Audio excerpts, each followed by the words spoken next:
Hey guys, tonight we are going on a little trip. Not to a quiet beach or a peaceful forest, but to a place far more dusty. We're traveling back in time over 3,000 years to the banks of the mighty Nile River, to the land of Pharaoh's pyramids, and some truly, let's say, creative medical practices. Honestly, given some of the things we're about to encounter, you might not make it through the first day with your modern sensibilities intact.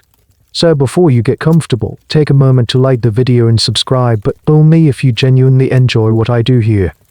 I'd also love to see where you're tuning in from, so drop your city and the current time in the comments below. It's always cool to see how this little community spans the globe. Now dim the lights, maybe turn on a fan for that soft background hum, and let's ease into tonight's journey together. The air is thick, warm, and carries a scent you can't quite place. It's a mixture of jars and blooming lotus flowers, river mud, and the faint, ever-present smell of life and decay that clings to the Nile. You're standing on a packed earth path, the sun a brilliant, almost oppressive, white disk in the sky. This is your home now. Forget everything you know about hygiene, about germs, about evidence-based medicine. Here, the world operates on a different set of rules, a logic woven from observation, tradition, and a heavy dose of magic. And right now, you have a very personal, very private concern. You and your partner love each other, you have a small, healthy child, but in a world without modern conveniences, another mouth to feed right away would be a strain. You need a solution, a way to control your own fertility. So you seek out the wisdom of an elder woman in your village, someone known for her knowledge of herbs and remedies.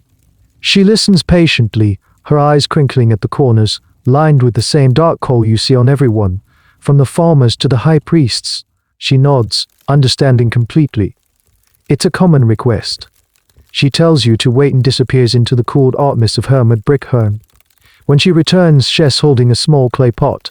Inside is a thick, greenish-brown paste. This, she explains, is a highly effective contraceptive. A peshenkek, she might call it. She lists the ingredients for you. First, there's honey. That makes sense to you. A natural preservative. Next, she mentions fermented acacia dates. You nod along. You've heard of acacia's properties, it's used in many remedies. It sounds plausible. The paste is meant to be formed into a small pellet, a pessary, and inserted before intimacy. Create a barrier that life cannot cross. Then she mentions the final, crucial ingredient. The one that gives the paste its unique texture and potency. It is dried, finely pounded, and sifted crocodile dung. You just stand there for a moment, the sun beating down, trying to process this information. Crocodile. Dung, yes, that. The logic, as she might explain it, is twofold. On a practical level, the thick, clay-like consistency of the substance forms a physical barrier, but on a magical level, it's far more potent. The crocodile is a creature of immense power, a symbol of the god Sobek. It is a creature of terrifying strength and fertility. Therefore, by using its weight, you are symbolically and magically blocking fertility. It's a classic example of sympathetic magic using an item to achieve a related, often opposite effect. This wasn't some fringe, back-alley quackery. This exact recipe is detailed in what is known as the Kohan Papyrus, one of the oldest medical texts from ancient Egypt, dating back to around 1825 BCE. This was mainstream medicine. This was the accepted science of the day. Now, here's the kicker, the part that modern scholars and medical historians still love to debate. Would it have actually worked? Some argue that, surprisingly, it might have had a slight effect. The thick paste would indeed be a formidable physical barrier, what we'd call a diaphragm or cervical cap today. However, others point out that most animal dung is alkaline. A highly alkaline environment, far from being hostile to sperm, can actually help it survive longer. It's entirely possible that this ancient contraceptive might have, ironically, acted as a fertility aid. The debate rages on, was this a flawed but genuine attempt at a physical contraceptive? A purely magical ritual meant to spirits of childbirth, or perhaps a little bit of both. As you walk home, the small clay pot feeling heavy in your hands, you look out at the Nile. A real crocodile lies half submerged near the bank, looking like a floating log. This world is a tapestry of profound wisdom and what feels like profound absurdity. And you're just beginning to learn how to live in it. The night passes in a way that feels both strange and deeply familiar. There are no sirens, no humming refrigerators, just the gentle chirping of crickets and the occasional, distant call of a night bird over the water. You sleep on a reed mat on the cool, packed earth floor, a simple wooden headrest cradling your neck in a way that's surprisingly comfortable once you get used to it. The pot with the remedy is tucked away safely in a corner.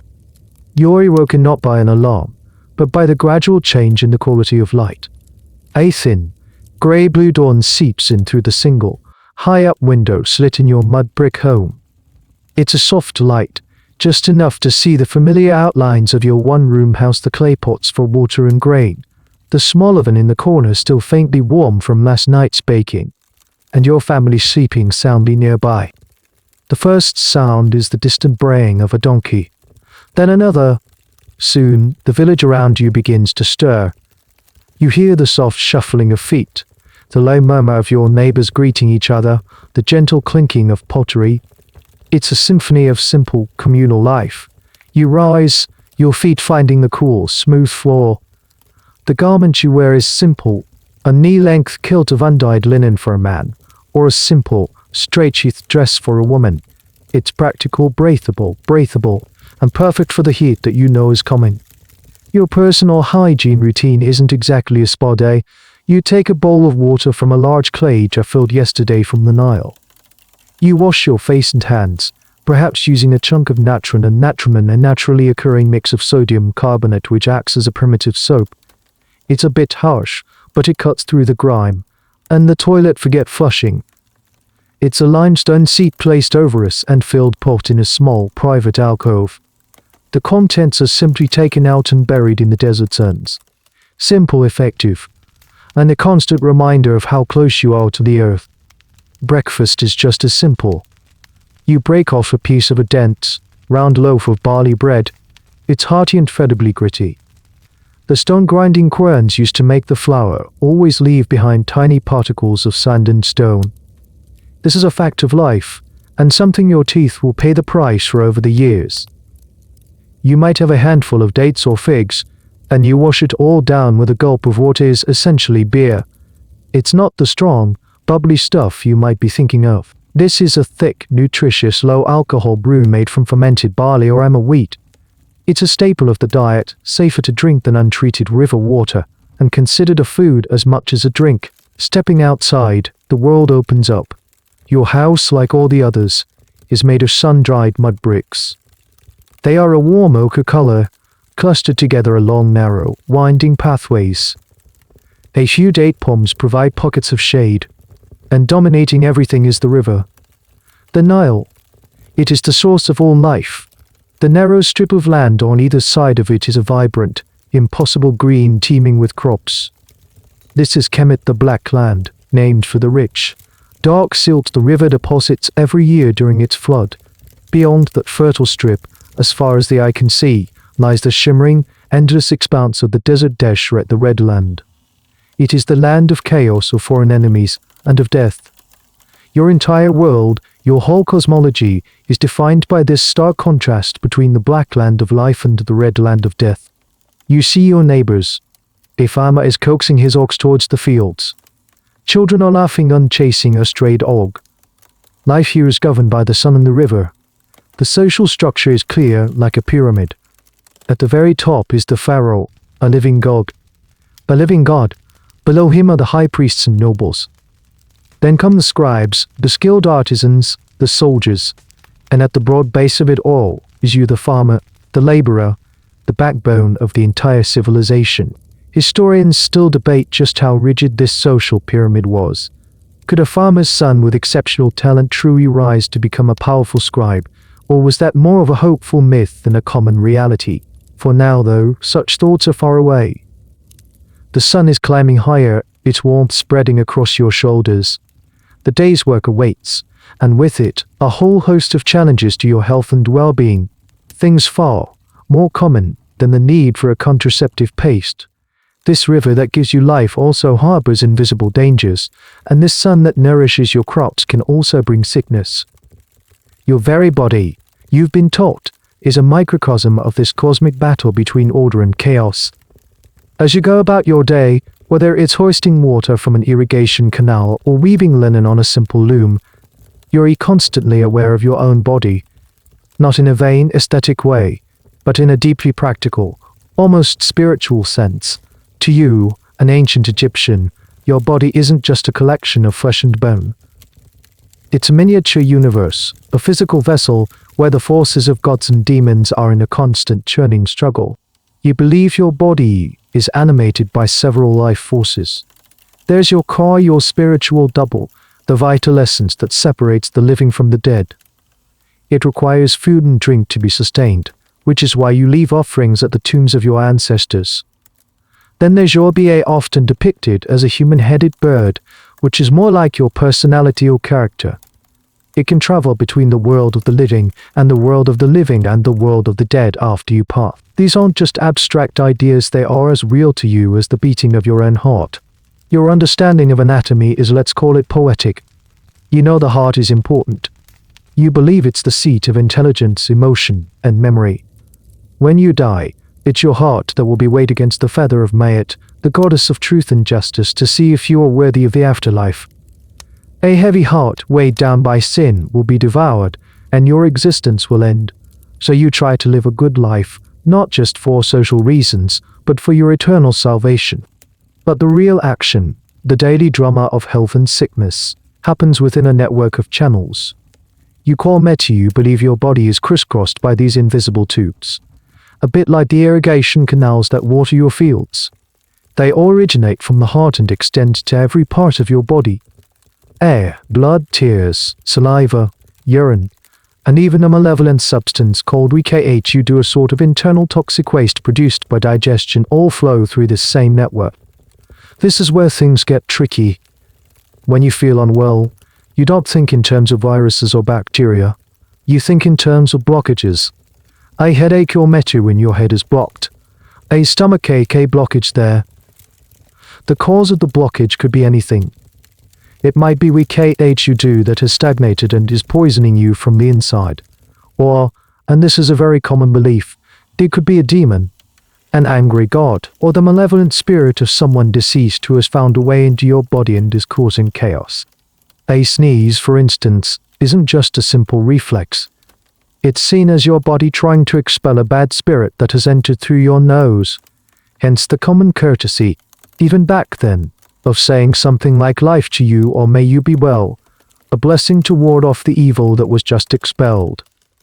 One of the weirder beliefs, recorded in medical papier, is the idea of a wandering womb. Physicians, or at least the people writing these texts, believed that a woman's uterus could detach itself and move around her body, causing all sorts of emotional and physical distress. If it moved up towards her chest, it could cause breathing difficulties and hysteria. The prescribed cure often involved placing foul-smelling substances by the woman's nose and sweet-smelling substances by her vagina, in an attempt to lure the wayward organ back to its proper place.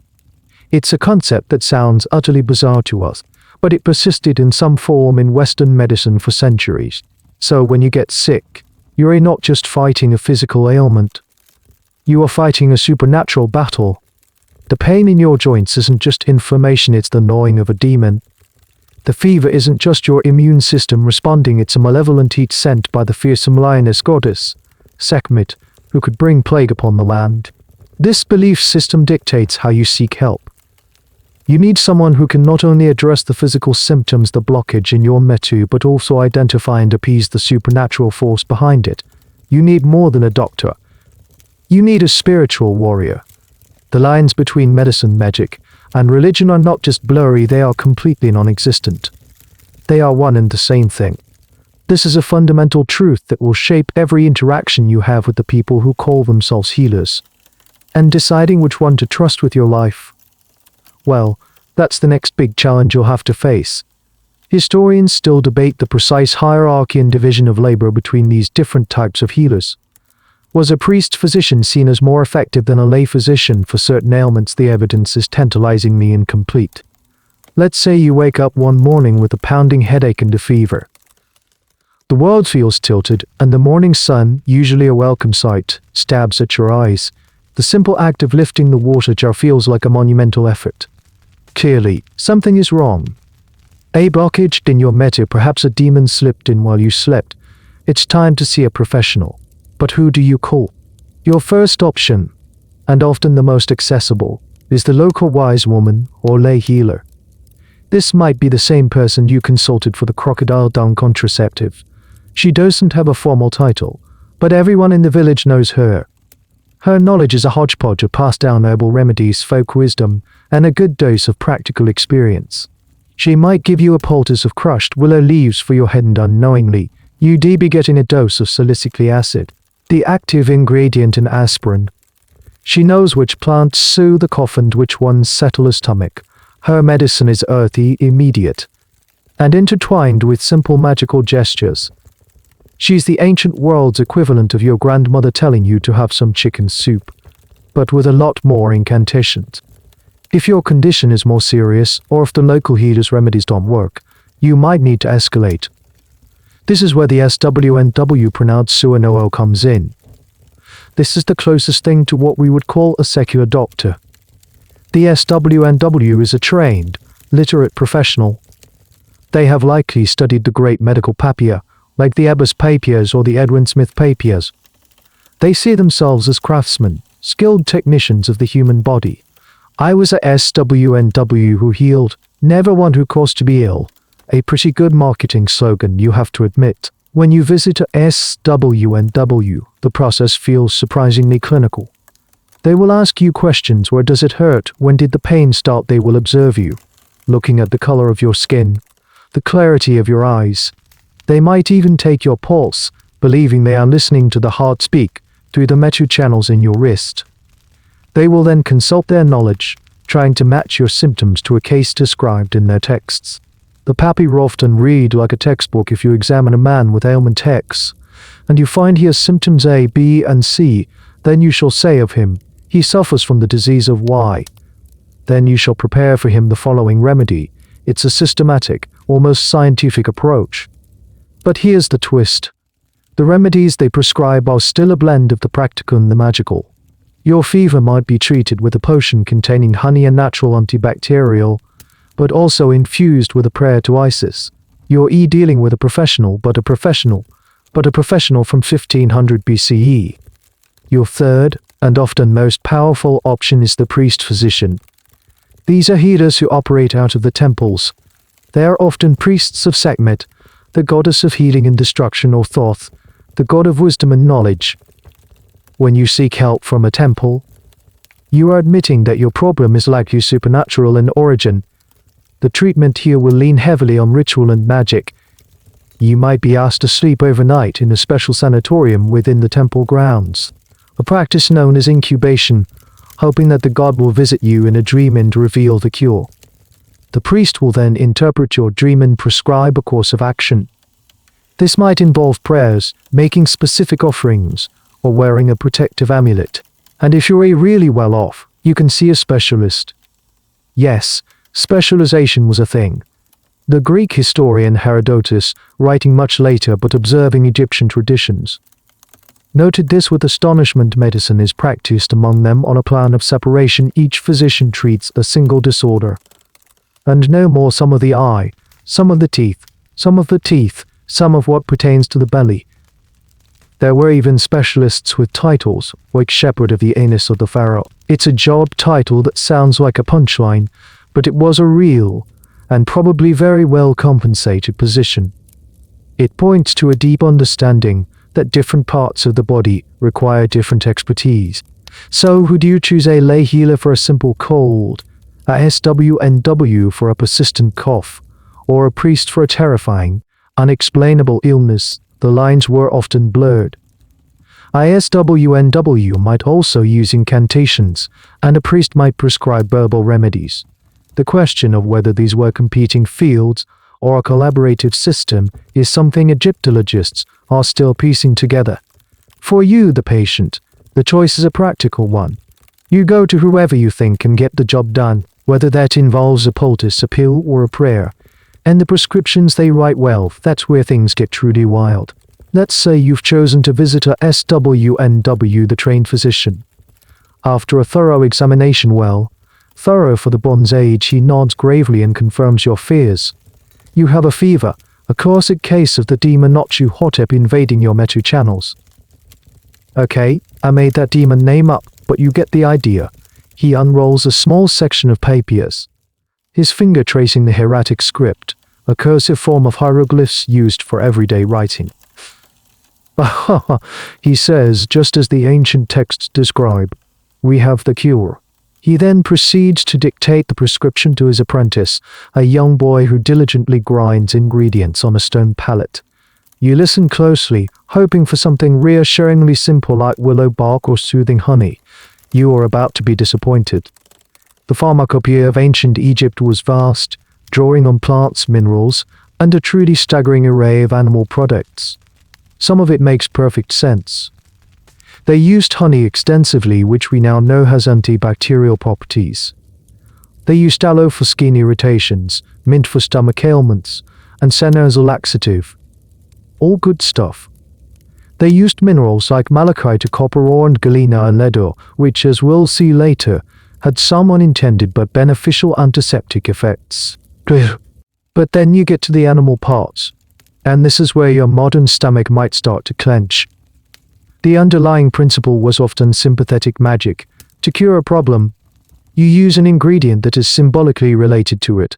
For example, if you're going bald, what could be better than a topical remedy made from the fat of a lion, a hippopotamus, a crocodile, and a cat? The logic is that the glorious manes and thick hides of these powerful animals will magically transfer their properties to your barren scalp.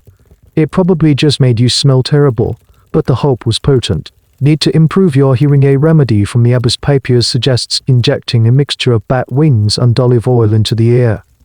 Having trouble with night vision? The recommended, and frankly horrifying, cure is to take the eyeball of a pig, mash it, mix it with honey, and pour that into your ear. Why the ear for a vision problem? The thinking, as far as can decipher it, seems to be that the meta channels were all interconnected. A remedy entering one orifice could travel through the network to treat a completely different part of the body. But the star ingredients, the ones that appear with unsettling frequency, are animal excrements. We've already met our friend, the crocodile dung. But its less than charming cousins were also popular. Donkey dog, gazelle, and even fly specks were all prescribed for various ailments. A common treatment for a splinter or wound was a poultice made of donkey dung. The idea was that the dung would draw out the infection. In reality, of course, applying feces to an open wound is a spectacularly bad idea, a direct invitation for tetanus and all sorts of nasty bacteria. One of the most bizarre tidbits comes from a remedy for a crying child. If a baby wouldn't stop crying, the prescription was to mix a small amount of fly feces found on the wall with some other ingredients and give it to the child to drink. It's hard to imagine a parent today willingly trying that. Historians and archaeologists are still trying to figure out the exact why behind this. Was it purely magical, believing the filth would scare away the demon causing the distress? Or was there some now lost observation that a minuscule amount of a substance had a sedative effect? It's a puzzle. So as the SWNWS apprentice finishes preparing your remedy, you're presented with a small clay ball. It contains a bit of honey, some ground up herbs, and, you suspect from the faint, earthy aroma, a not insignificant amount of dried gazelle droppings. You are instructed to dissolve it in beer and drink it down. You look at the little brown pill. You think about the fever demon raging in your body, and you're faced with a choice. Do you trust the accumulated wisdom of centuries, the learned physician, and the sacred papi, or do you trust your own gut feeling that tells you this is a profoundly bad idea? For an ancient Egyptian, this wasn't really a choice. You take the pill, you drink the beer, and you pray to the gods that the magic is stronger than the filth. The placebo effect, bolstered by immense faith in the system, must have been incredibly powerful. And sometimes you suppose people just got better on their own, and the gazelle dung got all the credit. Let's imagine a different kind of bad day. You're not sick with a fever, you're injured. Maybe you're a worker on a pyramid construction site. and a heavy limestone block slips, crushing your arm. Or perhaps you're a soldier who took a nasty blow from an enemy's mace. The injury is obvious, physical, and external. There's no need to debate which demon possessed you. The problem is a broken bone and a bleeding wound. In this case, you wouldn't go to a priest-magician. You'd be rushed to a specialist who deals with the tangible world of flesh and bone. This is where you encounter the surprisingly modern face of Egyptian medicine. The evidence for their surgical skill comes primarily from two sources: the skeletons of mummies, which show healed fractures and even amputations, and a truly remarkable document called the Edwin Smith Papyrus. This papyrus, dating to around 1600 BCE but believed to be a copy of a much older text, is unlike any other medical document from the ancient world. It is, for all intents and purposes, a surgical textbook. It deals almost exclusively with trauma, starting from injuries to the head and working its way down the body. It contains 48 case studies, each laid out in a logical, systematic format titled Examination, Diagnosis, and Treatment. So you are brought before the surgeon, a stern-faced SWNW with a reputation for mending bodies. The first thing he does is stop the bleeding. He applies pressure and then uses a fresh piece of meat on the wound. This sounds strange, but fresh meat contains clotting agents and would have actually been effective at staunching blood flow. For a smaller cut, he might use a suture made of a strip of linen held together by an adhesive of honey and tree resin. For larger gashes, he might even attempt to stitch the wound closed using a needle and thread. Next, he examines your broken arm. He feels the bone, noting the unnatural angle and the grating sound of the fractured ends rubbing together, a phenomenon you would call SEP. He is calm, methodical. There's very little magic here. The papyrus he studied is filled with rational observations. It describes dislocated jaws, fractured claviculae, and broken ribs with clinical precision. The diagnosis is grim but clear: a fracture of the humerus. The papyrus offers a straightforward prognosis for this kind of injury. The surgeon tells you, "An ailment which I will treat." This is the best possible outcome. For more severe injuries, the papyrus instructs the physician to say, "An ailment with which I will contend," meaning the outcome is uncertain. And for the most catastrophic injuries, like a crushed skull with exposed brain matter, the instruction is blunt: an ailment not to be treated. The Egyptian surgeon knew his limits. He recognized when a case was hopeless and that intervention would only cause more suffering. This triage system is a hallmark of sophisticated medical thinking. To treat your broken arm, the surgeon and his assistants will first have to set the bone. This is the painful part. They will pull your arm straight, manipulating the fractured ends back into alignment. There's no anesthetic, just a strong beer to dull the senses and maybe a few strong men to hold you down. You'll have to bite down on a strip of leather and endure. Once the bone is set, the surgeon will create a splint. He might use strips of wood or bark, padded with linen, and wrapped tightly around your arm. Or he might use a clever form of plaster cast, wrapping the linen soaked in tree resin or a mixture of honey and natron, which would harden into a rigid support. Mummies have been found with splints still in place, showing fractures that healed cleanly, a testament to the skill of these ancient orthopedists. What about actual surgery? Cutting into the body? This is where the evidence gets a bit murky. While the Edwin Smith Papyrus is a surgical text, it's mostly about treating external trauma. There's clear evidence they could drain abscesses and remove superficial tumors. One of the stranger tools in their kit was a fire drill, a tool spun rapidly to generate heat. It was used for cauterization, to burn away tumors on the neck or stop bleeding.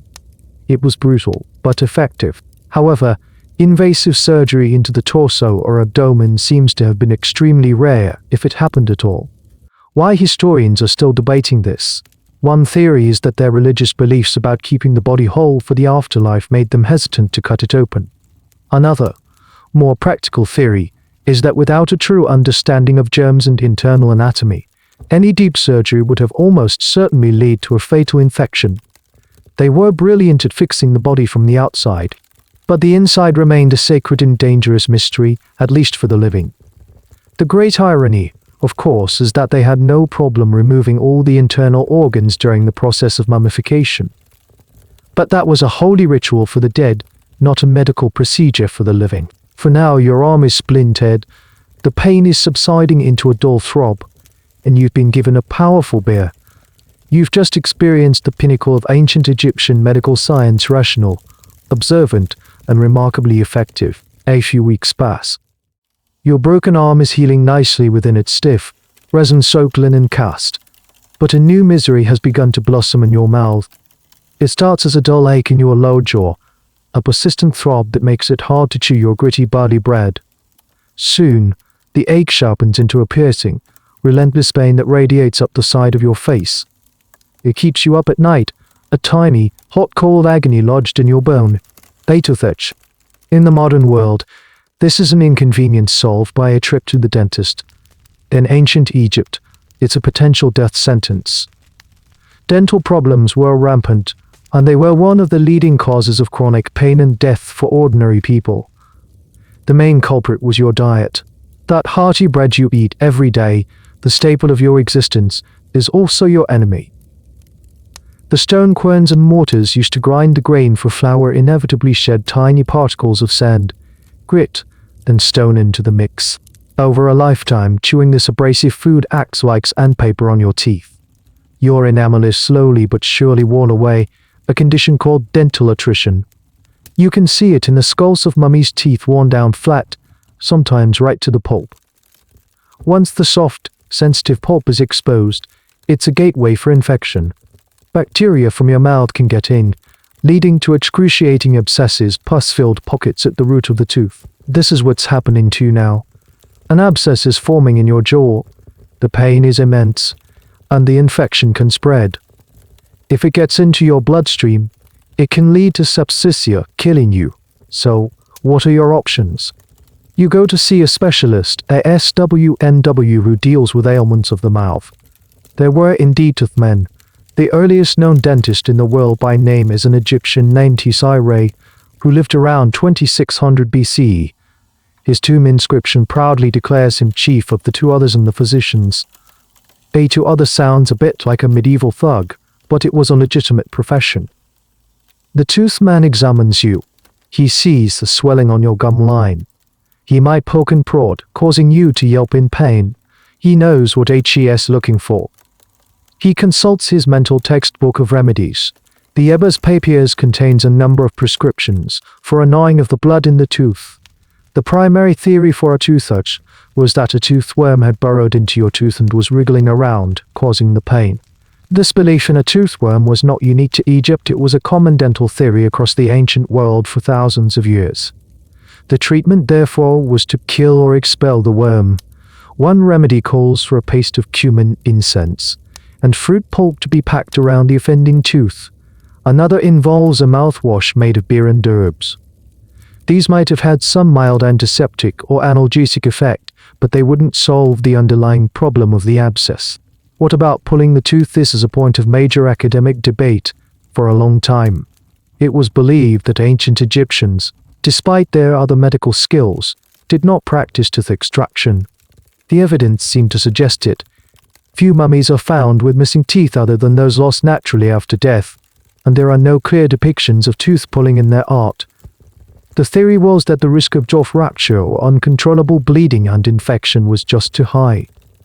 They would, it was believed, simply let the abscess run its course, hoping it would drain on its own. Often it would. You can see holes in the jawbones of some mummies where abscesses have drained through the bone to the outside, a painful, disfiguring process, but a survivable one. However, more recent discoveries have challenged this. Some skulls have been found that do show evidence of deliberate extraction. It seems it was a last resort, a desperate measure for when the pain was unbearable and death seemed imminent. There were no forceps. The two other would likely have used a small, sharp chisel and a mallet to rock the tooth back and forth until it was loose enough to be pulled out by hand. It would have been brutal, terrifying, and performed without anesthetic. There's also some tantalizing, though controversial, evidence of more advanced dentistry. One jawbone, dating to the Old Kingdom, shows two teeth bound together with gold wire. Was this an attempt to stabilize a loose tooth, or Was it just a post-mortem cosmetic repair for the afterlife? Another skull shows small holes drilled into the jaw below a tooth, possibly to relieve the pressure from an abscess. But these examples are incredibly rare. It's unclear if they represent standard practice or the brilliant work of a few exceptional innovators. For you standing before the toothed man, the options are bleak. A magical paste to kill a worm that isn't there, or a potentially life-threatening, antagonizing extraction. You opt for the paste and the mouthwash. You go home, swish the bitter beer, and pray that the tooth worm decides to move out. The pain, for now, remains your constant companion. The throbbing in your jaw eventually subsides, not because the tooth man's remedy worked, but because the abscess has likely found a way to drain. You are left with a dull chronic ache and the constant, low-grade risk of a new infection. But this specific pain is just one of many health challenges you face every single day. Your entire environment, the very source of your civilization's greatness, is also a landscape of hidden dangers. The Nile is everything.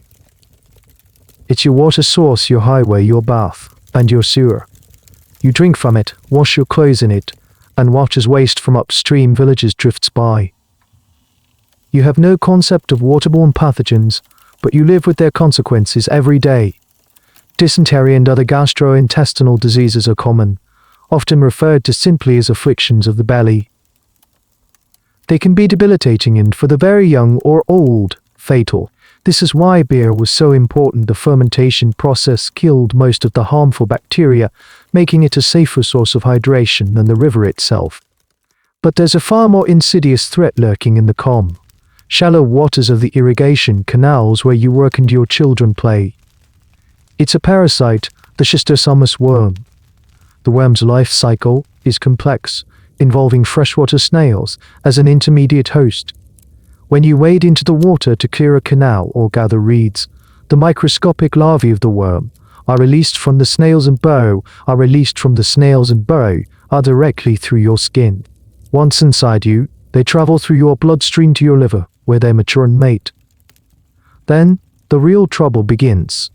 The female worms migrate to the blood vessels of your bladder or intestines and begin to lay thousands of eggs.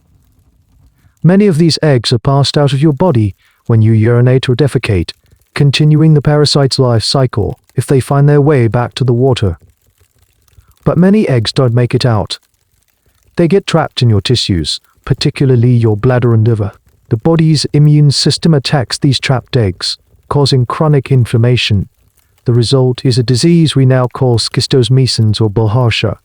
The ancient Egyptians simply called it AAA. The primary symptom, described in the Ebers Papiers, was blood in the urine hematuria. For them, this was a common, almost normal, part of life, especially for young boys who spent a lot of time in the water. One of the stranger and sadder remedies for AAA involved an incantation recited over a piece of bread, which was then fed to a cat. The hope was that the disease would magically transfer to the cat. Some historians have even theorized that in ancient Egypt, a boy having blood in his urine was so common it was seen as a male equivalent duration, a sign of reaching puberty and fertility. A sign of reaching puberty and fertility. What isn't debated are the long-term consequences. Chronic schistosomesins leads to anemia, fatigue, an enlarged liver and spleen, and eventually, a horribly painful and often fatal bladder cancer. Their calcified worm egg still visible under a microscope after thousands of years. It was a silent, endemic killer. Beyond the water, the air itself is a hazard. The ever-presence and undust of the desert gets into everything. You breathe it in constantly. Over a lifetime, this leads to silicosis, a lung disease caused by the accumulation of fine silica particles in the lungs, causing inflammation and scarring. It would have led to a chronic, hacking cough and shortness of breath, what they might have called the cough of the summer. And then there are the less microscopic threats. Scorpions are a real danger, their sting painful and sometimes fatal. Medical papier have numerous spells and remedies against them. Snakes, including the deadly asp, hide in the reeds and fields. Even the common housefly is a menace, swarming over food and waste, spreading disease from one place to another. Life in ancient Egypt was a constant negotiation with the environment. It was a beautiful and bountiful land, but it demanded a steep price in health and well-being. You learned to live with a host of chronic aches, pains, and parasites that would send a modern person running for a hazmat suit. This constant, low-level suffering was simply the background noise of existence. It also helps to explain why they were so obsessed with cleanliness and purity. It was just about looking good. It was a desperate, daily battle against an invisible tide of disease and decay. Given the constant assault of sand, parasites, and invisible threats from the river, it's no surprise that you and your fellow Egyptians are obsessed with cleanliness. This isn't just about hygiene, it's a spiritual imperative. To be clean is to be pure, and to be pure is to be closer to the gods. This obsession creates one of the most fascinating paradoxes of your culture, the coexistence of almost fanatical personal purity with medical practices that seem utterly foul. Your daily routine is a testament to this. You wash several times a day if possible. Before any important activity, before eating, before praying, before entering a temple, you perform a ritual cleansing of your hands and feet. Priests, who must be in a constant state of ritual purity to serve the gods, take this to an extreme. The Greek historian Herodotus reported that they washed in cold water twice a day and twice a night. They also shaved their entire bodies every other day, including their heads and eyebrows, to ensure that no louse or impurity could cling to them. For you, an ordinary person, the standards are less extreme but still important. You keep your home swept clean of dust and debris. You use natron as a soap and deodorant. You value fresh, clean linen clothing, and the whiter the better. White linen symbolized purity and light. This is why you find the medical treatment so confounding. How can a culture that values cleanliness so highly also prescribe a poultice of donkey dung for a wound? How can priests who shave their bodies to eliminate any trace of dirt then recommend a magical cure involving fly specks? This is the great disconnect. To you, clean and unclean are not defined by germ theory. They are ritual states. Dirt from the earth is just dirt, but the WKH you do, the toxic waste product from digestion, is a source of internal disease. Crocodile dung is certainly not something you do want in your house, but when prepared by a physician and imbued with magical significance, it's no longer just dirt, it becomes a remedy. Its foulness is part of its power. A way to fight the internal foulness of disease on its own terms. A logic is magical, not medical. Think of it like this: a normal knife is just a tool. But a knife used in a sacred temple ritual becomes a holy object. The context changes its nature. Similarly, the physician or priest acts as an alchemist, transforming a disgusting substance into a powerful medicine through ritual, incantation, and specialized knowledge. The filth is not a bug, it's a feature. It's meant to be potent, a little bit scary, just like the diseases it's supposed to fight. This paradox is perfectly encapsulated in the practice of mummification. The Embamals, the WT, were highly skilled professionals who performed a sacred duty. Yet their work was unimaginably messy and defiling. They handled dead bodies, removed internal organs, and worked with salts and resins. Because of this, they were often social outcasts, forced to live and work on the fringes of the community. They were performing the ultimate act of purification, preparing a body for eternal life, but were themselves considered perpetually unclean by the nature of their job. The debate among Egyptologists continues as to whether these Embamals were seen as respected craftsmen or feared pariahs. The reality was likely a complex mix of both. This is a world of symbolic thinking. It's why your personal grooming is so meticulous. Take your hair. You keep it short or shaved, not just because it's hot, but because it's the best way to avoid head lice, a constant nuisance in the ancient world. You see nobles and even the pharaoh, and they all have what appears to be beautiful, elaborate hairstyles. But 9 times out of 10, you're looking at a wig. Wigs were as a symbol, a fashion statement, and a clever solution to the problem of pests and hygiene. You could keep your own scalp shaved and clean, and then pop on an expensive, beautifully braided weighted wig made of human hair for special occasions. It was the ultimate combination of purity and presentation. So you live in this state of cognitive dissonance. You meticulously wash your hands with natron before eating your bread, while knowing the bread itself is full of sand that's grinding down your teeth. You wear clean white linen to honor the gods, and then you apply a magical paste of animal droppings to your skin to heal a rash. It's a system that makes perfect sense to you because the rules of purity are spiritual, not scientific. Or is fitting to fight chaos, sometimes you have to use chaotic, powerful, and frankly, disgusting things. Your pursuit of purity and presentation doesn't stop with clean linens under shaved head. One of the most defining features of your appearance, something you share with everyone from the lowest field hand to the pharaoh himself, is the makeup you wear around your eyes. It's a thick, dark line of kohl creating that iconic, almond-shaped eye that has become synonymous with ancient Egypt.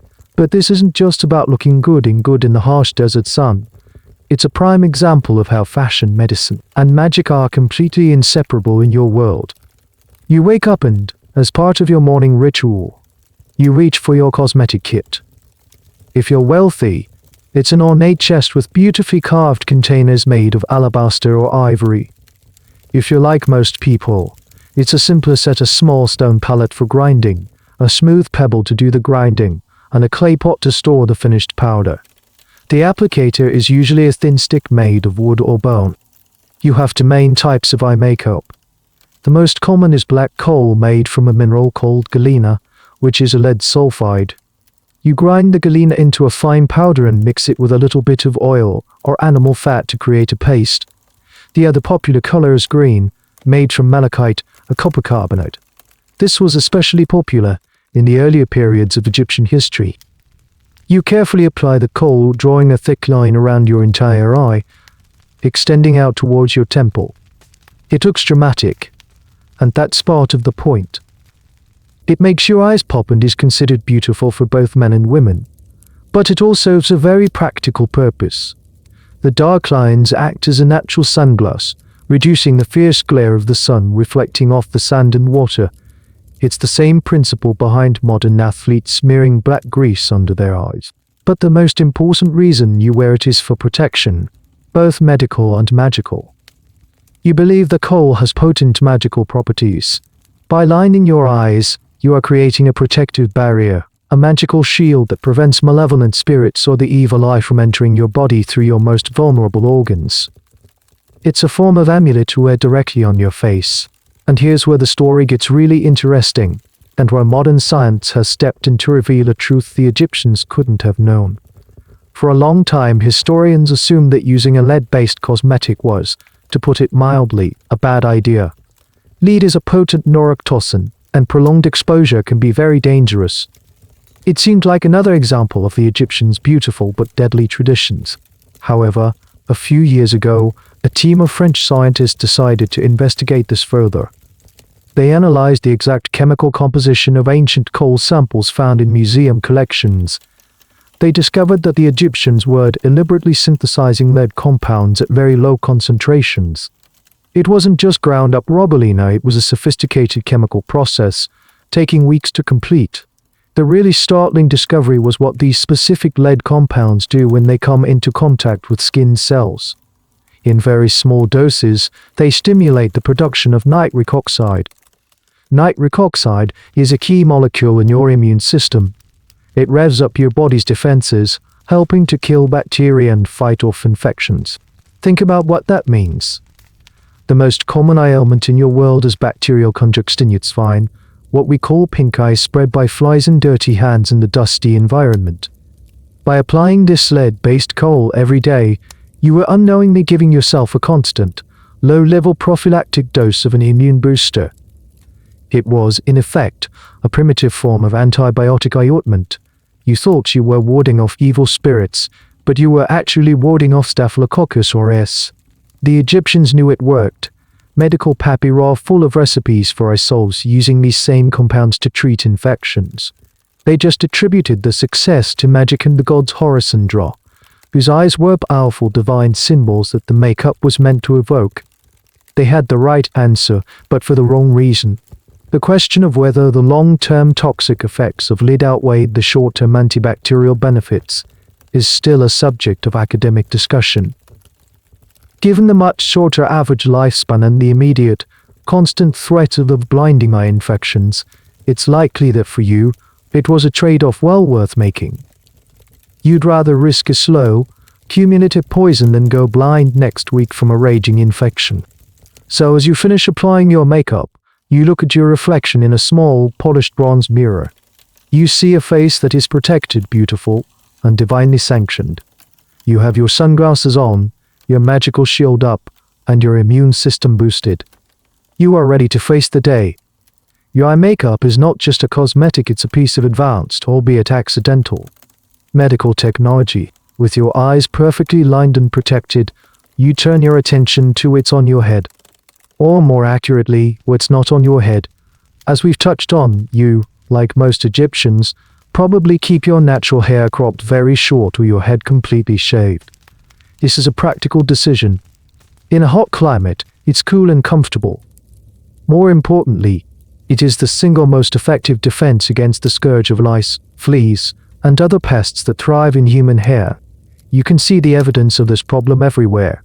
Fine-toothed combs, specifically designed for removing lice and their eggs, are one of the most common artifacts found in Egyptian tombs, from the simplest graves to the golden resting places of pharaohs. Even the mighty Tutankhamun had a lice comb buried with him. So you shave your head. But you don't walk around with a bald head all the time. A shaved head is for competent cleanliness at home. When you go out, especially for any social or religious occasion, you cover it. And this is where the wig comes in. Wigs are not a sign of boldness in your culture, they are a sign of status, fashion, and even piety. The quality of your wig says a lot about you. If you're an ordinary farmer or laborer, your wig might be a simple cap made of plant fibers or felt. But if you have any social standing, you loan at least one proper wig made of real human hair. The very best wigs reserved for the elite are incredibly dense and elaborate, sometimes incorporating expensive decorations. They are heavy, hot, and probably quite uncomfortable, but they are the ultimate fashion statement. The wig makers are skilled artisans. They take human hair, likely bought from those willing to sell it, or perhaps taken from captured enemies, and painstakingly attach it, strand by strand, to a mesh cap made of netting. This cap allows for some air circulation, making the wig slightly less oppressive in the heat. The hair is then curled, braided, and styled into the fashionable look of the day. A popular style for women involves a long, heavy mass of hair, often parted in the middle and falling in front of the shoulders. For men, shorter, tighter curls, almost like a helmet of hair, are common. These wigs are often coated in a mixture of beeswax and animal fat to help them hold their shape. This had an interesting side effect. At banquets and festivals, wealthy Egyptians would place a cone of perfumed fat or wax on top of their wigs. Throughout the evening, as the room grew warm and their bodies heated up, the cone would slowly melt, dripping down over the wig and their shoulders, releasing a pleasant scent and acting as a sort of personal air freshener and moisturizer. It sounds incredibly messy to us, but for you, it's the height of luxury and sophistication. Imagine a scented candle that you wear on your head. Beyond fashion, the wig has a protective function. Just as kohl protects your eyes, the wig shields your shaved scalp from the harsh sun. It also plays a role in your complex system of purity. By keeping your scalp shaved and clean underneath, you maintain a state of personal purity. The wig, which can be cleaned separately or simply replaced, acts as an outer layer, a public-facing part of your identity that can be adorned and stylized without compromising the cleanliness of your actual body. There is, however, a debate among historians about the true purpose of the perfumed cones. While many Egyptologists support the melting perfume theory, based on depictions in paintings, no actual cone has ever been found on a mummy's head. Some scholars argue that the cones were not real objects at all, but purely symbolic images, a sort of hieroglyph for a person being in a state of celebration or blessedness. They suggest it was an artistic convention to show that the person depicted was smelling a beautiful aroma, not that they were literally wearing a lump of scented grease. It's a classic case where the artistic evidence is plentiful, but the archaeological proof is missing, leaving it an open and fragrant question. Children, by the way, have their own distinctive hairstyle. Their heads are also shaved, except for one long, braided lock of hair left to grow on the side of their head, known as the side lock of youth. This was a visual marker of childhood. When a child, particularly a boy, reached puberty, the side lock would be ceremonially cut off. signifying their transition into adulthood. So as you prepare to leave your home, you carefully place your wig on your head. It settles into place, instantly transforming you from a simple, shaved-headed person into a respectable member of society. It's your crown, your helmet, and your calling card all in one. You feel ready, presentable, and most importantly clean. Now that you're properly dressed, made up, and wigged, you're ready to engage with the social world. And at the heart of that world is the family.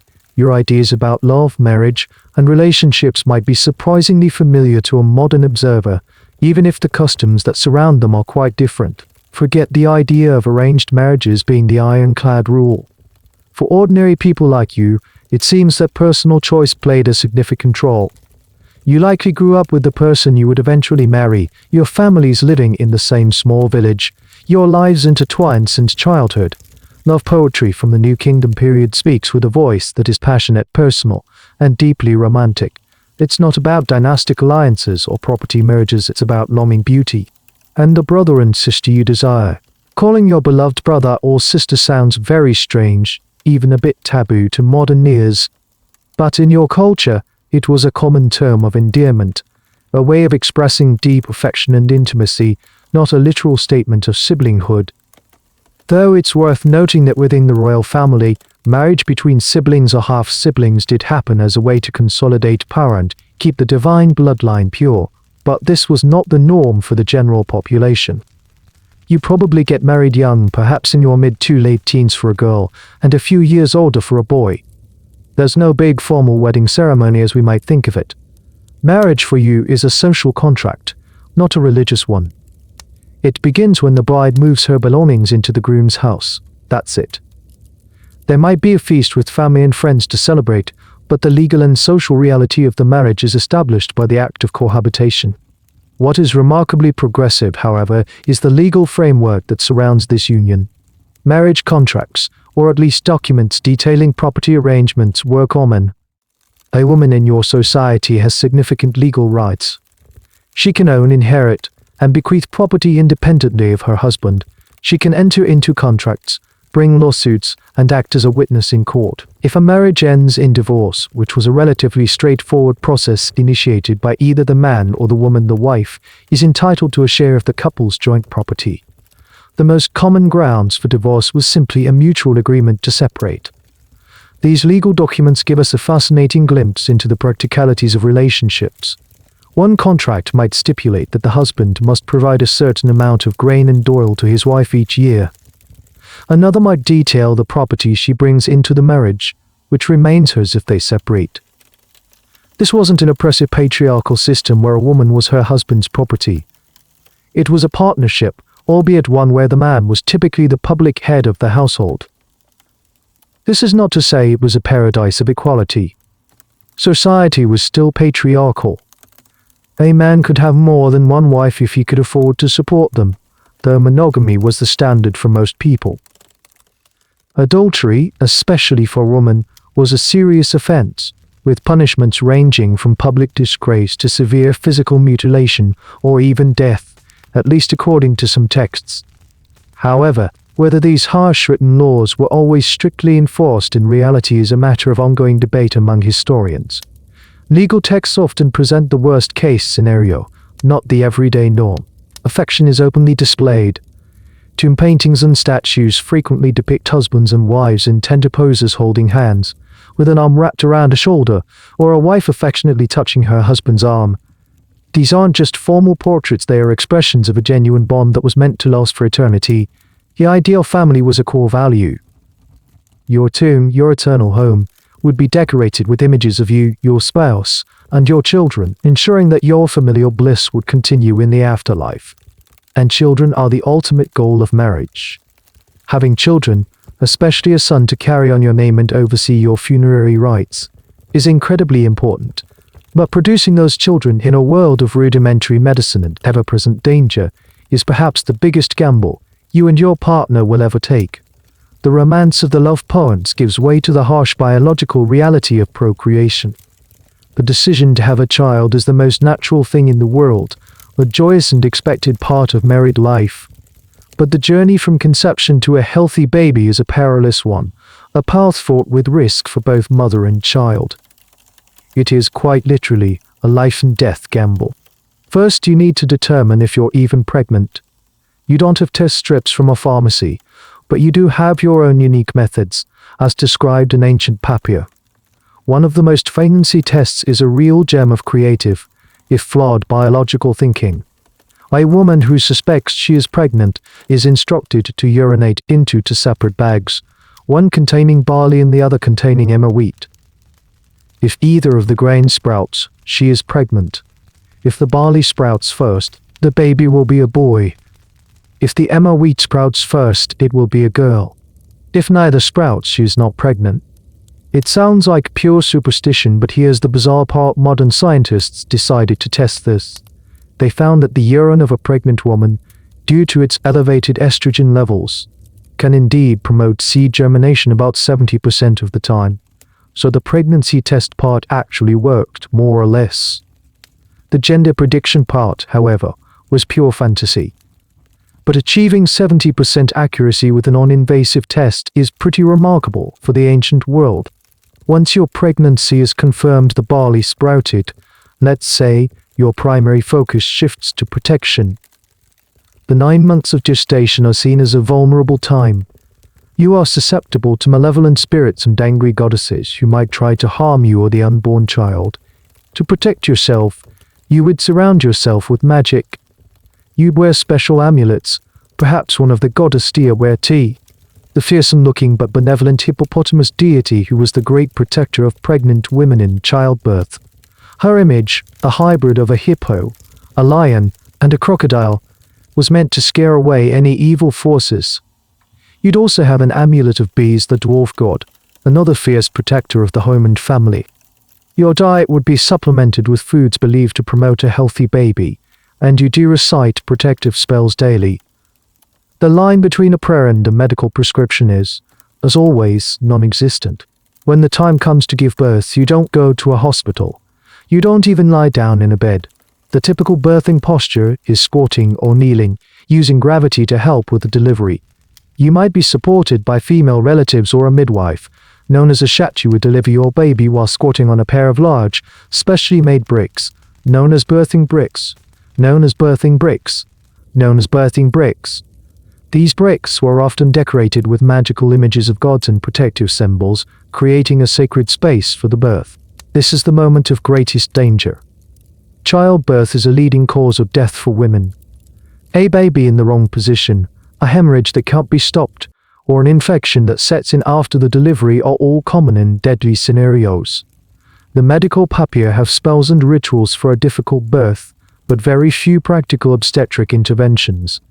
One spell from the West Car Papyrus tells a story of the goddesses Isis, Nephthys, Meskehinet, and Hequet disguising themselves as dancing girls to help a woman named Drud Edit deliver her 3 sons, who are destined to be future kings. The goddesses help by reciting spells and giving commands like, "Do not be strong in her womb." It's a magical, not a medical, approach. If all goes well, and a healthy baby is born, there is immense relief and celebration. The umbilical cord is cut with a special knife, often made of obsidian, which is incredibly sharp and believed to have protective properties. The placenta is also treated with great importance. It's considered the baby's secret helper or twin, and is often buried ritually, sometimes under the floor of the house, to protect the child's soul. But the danger isn't over. Infant mortality rates are tragically high. A host of childhood diseases, infections, and the ever-present dangers of the environment mean that surviving the first few years is a major hurdle. Historians and archaeologists are still trying to pin down the exact infant mortality rate, but it's estimated that as many as 1/3 to 1/2 of all children may have died before the age of 5. It's a heartbreaking reality that would have been a constant source of grief for families. This high mortality rate is why you see so many protective charms and spells specifically for infants. A baby might wear a small amulet or have a special mark painted on its forehead. Every sniffle, every fever, is a source of deep anxiety. You have successfully navigated the gamble of childbirth, but now begins the long watchful journey of keeping that small flame of life burning brightly in a world full of shadows. Let's assume your child has survived the perilous first few years and is now a noisy, energetic presence in your small home. Keeping this growing family fed is the central task of your life. Your world revolves around the production and consumption of a few key staples. Forget fancy spices, elaborate sauces, or a wide variety of exotic ingredients. Your diet is simple, repetitive, but for the most part, quite healthy. It's a diet built onto pillars that are so fundamental to your culture. They are often used in hieroglyphs to mean life itself: bread and beer. Your day begins and ends with bread, but this isn't the light, airy loaf you might imagine. Your bread is made primarily from emmer wheat or barley, grains that are much tougher than modern wheat. The process of making it is laborious. First, the grain has to be threshed to remove the husks, then winnowed to separate the grain from the chaff. Then comes the grinding. This is women's work, a physically demanding task performed daily. You kneel before a stone quern, a flat or shaped stone, and use a smaller hand stone to grind the grain back and forth into a coarse flour. As we know, this process inevitably mixes and grit into the flour, which will have long-term consequences for your teeth. Once you have the flour, you mix it with water and to start a culture a piece of leavened dough saved from the previous day's baking to make a sourdough. You knead it and then shape it into small round or conical loaves. These are baked either on a hot stone over an open fire or in a simple clay oven.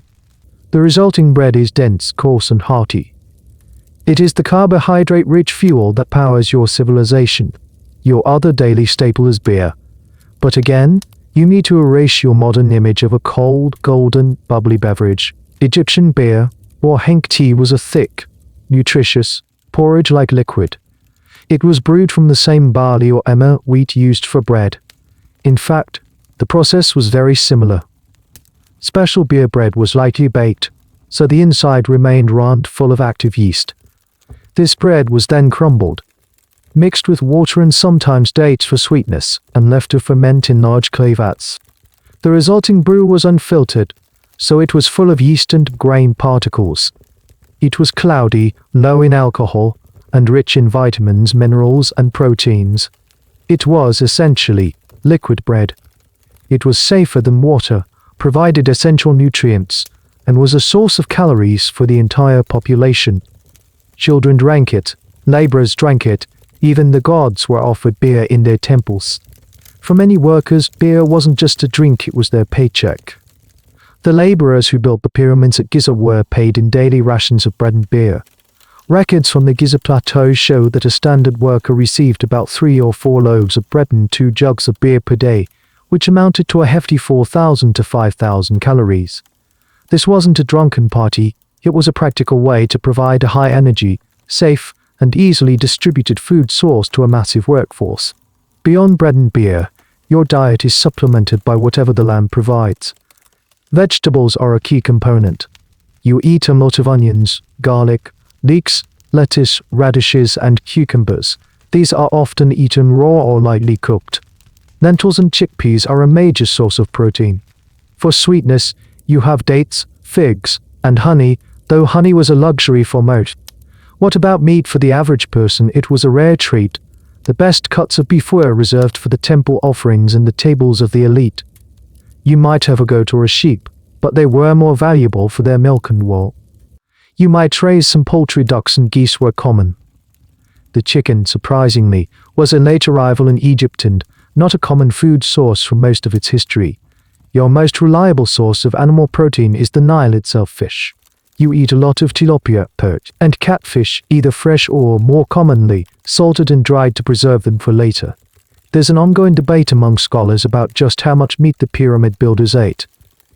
While the bread and beer ration is well documented, recent excavations of a workers' village near the pyramids have uncovered huge quantities of cattle, goat, and sheep bones, suggesting they were consuming far more meat than previously thought.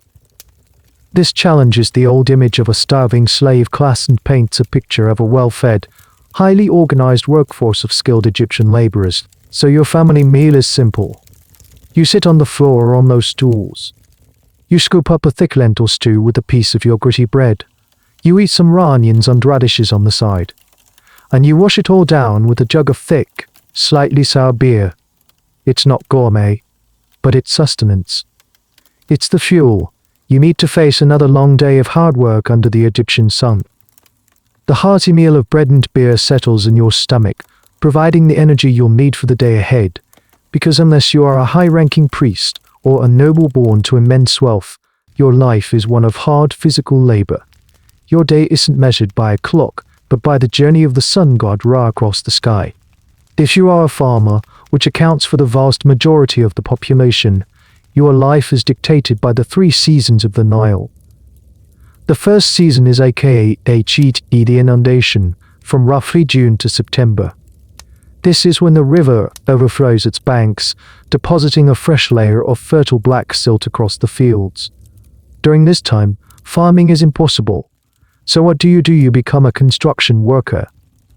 This is the time when the pharaoh's great building projects, the pyramids, the temples, the tombs go into high gear. You, along with thousands of other farmers, are conscripted for this labor. It's a form of taxation you pay with your sweat and muscle. You are sent to a place like Giza. You live in a purpose-built village, sleeping in long barracks with your fellow workers. The work is organized with incredible efficiency.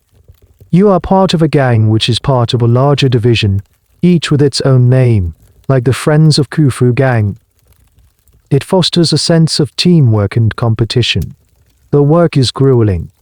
You quarry limestone from the nearby cliffs, hacking out massive blocks with copper chisels and stone hammers. You help haul these multi-ton blocks on wooden sledges over causeways slicked with water or mud to reduce friction. You are part of a human machine, a symphony of organized effort, building a monument for eternity. It is back-breaking, dangerous work. A moment of inattention could mean a crushed limb or worse. When the floodwaters recede, the second season, the growing season, begins roughly October to February. You return to your village rich. You and your ox plow the soil, and you sow the seeds for barley and wheat. This is a race against time to get the crops planted while the soil is still moist. You spend your days maintaining the complex network of irrigation canals and ditches that bring water from the river to your field. Finally comes Shimu, the harvest season, roughly March to May. The sun is relentless, the land is dry, the crops have turned a golden yellow. You and your entire family are in the fields from dawn until dusk. You cut the stalks of grain with curved wooden sickles embedded with sharp flint blades. You gather the grain into bundles and transport it to the threshing floor, a hard-packed area of earth. There, you use donkeys or oxen to trample the grain, separating the valuable heads from the stalks. It's hot, dusty, repetitive work. After the harvest comes the tax collector, a scribe from the local temple or government administration. He measures your yield and calculates the portion you owe to the state, which is to say the pharaoh. The scribes are powerful figures. They can read and write, a skill that seems like magic to you. They are the managers, the accountants of the entire system, and they are not always gentle. Tomb paintings sometimes depict farmers being beaten for failing to meet their quotas. If you are not a farmer, you might be a skilled artisan, a potter, a weaver, a carpenter, a stonemason. Your life is still one of labor, but of a different kind. You work in a workshop, perhaps attached to a temple or a nobleman's estate. Your hours are long, but your skill affords you a slightly higher status and a more comfortable life than a farmer. One of the great mysteries still debated by historians is the exact nature of the labor force that built the pyramids. The old Hollywood image of vast armies of foreign slaves being whipped into submission is now largely discredited. The evidence points to a workforce of paid, skilled Egyptian laborers. But what about the conscripted farmers during the inundation season? Was it forced labor, or was it seen as a civic and religious duty, a way to serve the living God and ensure the stability of the cosmos? The reality is probably a complex mix. It was an obligation you couldn't refuse, but it might have been an obligation you fulfilled with a sense of national pride and purpose.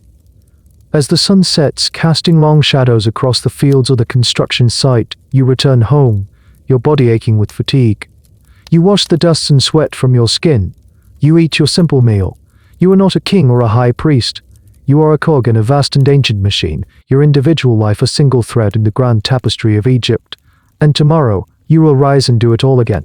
You come home after a long day of physical labor, every muscle aching. Or maybe it's not an ache from work, but the return of that fever and headache from a few weeks ago. The physician's remedy of bear and gazelle dung didn't provide a lasting cure. The blockage in your metu has returned, and this time, it feels more aggressive, more malevolent. You are beginning to suspect this is not a simple case of internal toxins. This feels like a direct, supernatural attack. This is when you realize that physical medicine alone is not enough. The poultices, the pills, the splints, they are all well and good for the tangible world, but you are dealing with the intangible. You need to escalate your treatment plan. You need magic. In your world, magic, or hikoi, is not some fringe, it is a tart. It is a fundamental force of the universe, a power that the gods themselves use to create and maintain the cosmos. The god of magic is, fittingly, named Hikoi. He is often depicted as a man holding to snakes. Hikoi is the divine energy that makes all things possible. And physicians, particularly the priest-physicians, are its earthly conduits. A prescription that doesn't include a magical spell is like a modern doctor prescribing a pill but telling you not to bother actually swallowing it. It's an incomplete treatment. So you go to the temple or you call for a specialist in magical healing, say you're a magician or protector. This person might also be a priest or a SWNW, as the roles often overlapped. The treatment you receive now is dramatically different. It's a performance, a ritual designed to intimidate and expel the invading entity. The healer might begin by identifying the enemy. Is it the ghost of a dead person, a demon sent by an angry neighbor, or the wrath of a goddess like Sekhmet? The diagnosis is crucial. Once the enemy is named, the battle can begin. The healer's primary weapon is the spoken word. The incantation is everything. He will recite a long, complex spell, often speaking as if he were a god. This is a key principle of Egyptian magic. The magician doesn't just ask God for help, he temporarily becomes the god. He may declare, "It is not I who says this," or "Get out, demon. It is Horus who commands you." By embodying the god, the magician wields their divine authority, making the command infinitely more powerful. These spells are often written down on a papyrus scroll which the healer reads from. But the magic can also be consumed. A spell might be written on a small piece of papyrus which is then dissolved in a bowl of beer and drunk by you, the patient. In this way, you are literalizing the magical words, making them part of your body to fight the disease from within. A similar, and rather charming practice involved a special kind of cup. The inside of the cup would be covered in magical spells and images of gods. You would drink water or beer from this cup, and as you drank, you would be absorbing the power of the inscriptions. The spells themselves can be quite threatening and dramatic. They are not gentle prayers. They are threats, challenges, and ultimatums directed at the diseased demon. A spell against a headache might say something like, "Be gone, pain in the head, I will burn you, I will spit on you, I will spit on you, do not bore into his skull." It's aggressive, confrontational magic. The oddest part of this practice, from a modern perspective, is the way the spells often recount mythological stories. A spell to heal a burn might tell the infant god Horus was burned and then healed by his mother Isis. The idea is that by reciting the story of a divine healing, you are recreating that event in the present moment, applying its cosmic power to your own mundane burn. It's like a legal precedent for the universe. If it worked for Horus, it has to work for you. The logic is flawless if you accept the premise. Historians are still untangling the complex relationship between the rational medicine of the Edwin Smith papyrus and the magical medicine of the Ebers and other papyri. Were there two competing schools of thought, or did the ancient Egyptians see no contradiction at all? The consensus is leaning towards the latter. An Egyptian physician would likely see it as a two-pronged attack. You set the broken bone, the physical problem, and you recite a spell to ward off any demons that might try to enter the wound and prevent it from healing the magical problem. It's not magico or medicine, it's magic and medicine. They are two sides of the same coin, both essential for a complete cure. So you lie there, listening to the resonant voice of the magician, feeling the power of the ancient words wash over you. It's a powerful psychological experience. You feel protected, defended by the gods themselves. And in a world without antibiotics, sometimes the belief that you are being magically healed is the most powerful medicine of all. The magician's voice fades, leaving a humming silence in the room. The air feels charged, purified. You feel a sense of calm, a belief that the tide has turned in the battle for your health. But the fight isn't over. A single ritual isn't a permanent solution. The world outside is still filled with unseen dangers, jealous spirits, angry ghosts, and minor demons looking for a host. You need a permanent security system. You need insurance in your world. That insurance comes in the form of amulet. You never leave home without them. These are not just decorative trinkets, they are point objects of power, miniature force fields that you wear on your body or place in your home to provide constant, passive protection. Your body is a walking collection of magical defenses, a testament to your understanding of the precariances of life. The most common and powerful amulet, worn by almost everyone, is the ankh, the familiar looped cross symbol. You see it everywhere in paintings carved on temples, held by the gods. The exact origin of the symbol is still debated by Egyptologists. Some think it represents a sandal strap, others a stylized vertebra, or perhaps the knot of a sash. Whatever its origin, its meaning is clear to you. Life. It is a powerful symbol of vitality, health, and endurance. You wear a small charm around your neck, may defines a type of glazed ceramic, bronze, or if you're wealthy, gold. It is your primary defense against the forces of decay and death. Another incredibly popular amulet is the Udjat eye, or the Eye of Horus. This symbol represents the eye of the falcon god Horus, which was torn out by his uncle Set in their mythological battle for the throne. The eye was later magically restored by the god Thoth. Therefore, the Udjat eye is a potent symbol of healing, restoration, and protection.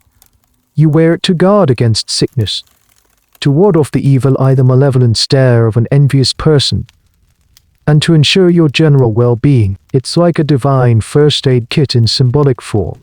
Then there's the Djed pillar. It's a symbol that looks like a column with 4 horizontal bars at the top. It represents stability and endurance, and is mystically associated with the backbone of the god Osiris, the lord of the underworld. Wearing a Djed pillar amulet is meant to give you strength and ensure that you, like Osiris, will endure and be reborn after death. Another favorite is the scarab beetle. You see these beetles rolling balls of dung across the desert floor and burying them. From these dung balls, new beetles emerge seemingly from nothing. Because of this, the scarab or kepper became a powerful symbol of creation, transformation, and rebirth. The verb kepper means to come into being. You wear a scarab amulet to ensure your own continued existence and successful rebirth in the afterlife. The underside of the scarab is often inscribed with a protective spell or the name of a pharaoh. These are the greatest hits, but your personal collection might include many others, depending on your specific needs. As we discussed, a pregnant woman would wear an amulet of the hippo goddess Djaweti. A child might wear a fish amulet, as fish worth ought to protect against drowning. Someone afraid of snakes would wear an amulet of a serpent goddess to gain control over them. The materials these amulets are made from are also important. The color of the material has its own magical significance. Green, from stones like turquoise or malachite, represents new life and fertility.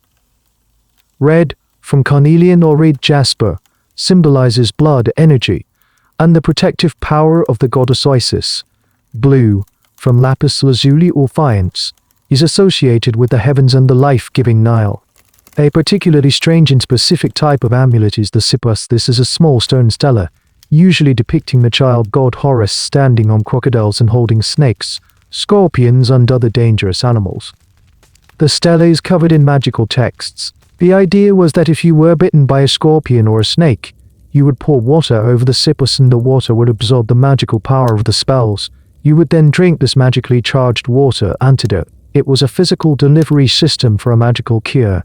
You choose your amulets for the day like a modern person chooses their clothes. A string around your neck holds the ankh and the Udjat eye. A bracelet on your wrist might have a scarab charm. You feel their slight weight against your skin, a constant, reassuring reminder that you are not alone. The gods are with you, their power encapsulated in these small, beautiful forms. You are armed and ready to face whatever the world throws at you. Your collection of amulets provides a constant, low-level shield against everyday misfortune.